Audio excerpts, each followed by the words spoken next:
પસાર થતા national highway number 48 પર બાકરોલ બ્રિજ ઉપર કેમિકલ ભરેલા ટેન્કરના અકસ્માત સર્જાયા બાદ માર્ગ પર એસિડિક રસાયણ વહેતું થયું હતું। જાહેર માર્ગ પર એસિડિક કેમિકલ ઢોળાયા બાદ ધુમાડા નીકળતા લોકોના જીવ અદ્ધર થયા હતા। વહેલી પરોઢે બનેલી ઘટના હતી।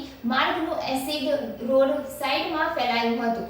બાકરોલ બ્રિજ ઉપર ઉભેલી ટ્રક પાછળ એસિડિક કેમિકલ ભરેલું ટેન્કર ધડાકાભેર ભટકાયું હતું। અંકલેશ્વરમાંથી પસાર થતા નેશનલ હાઈવે નંબર 48 પર બાકરોલ બ્રિજ પર ઉભેલી ટ્રક પાછળ વહેલી પરોઢે એસિડિક કેમિકલ ભરેલી ટેન્કર ધડાકેભેર ભટકાયું હતું, જેના પગલે ટેન્કરમાં રહેલા એસિડિક રસાયણ જાહેર માર્ગ પર વહેતું થઈ જવા પામ્યું હતું અને અંદરથી ધુમાડાના ગોટેગોટા નીકળતા એક તબક્કે લોકોના જીવ તાળવે ચોંટ્યા હતા। માર્ગ પર ઢોળાયેલ કેમિકલને કારણે અહીંથી પસાર થતા વાહન ચાલકોને આંખમાં બળતરા તેમજ શ્વાસ લેવામાં તકલીફ હોવાની ફરિયાદો ઉઠી હતી। ઘટના અંગે પાનોલી ફાયર વિભાગે 1 થી 2 કલાકની જહેમત બાદ પરિસ્થિતિ પર કાબૂ મેળવ્યો હતો।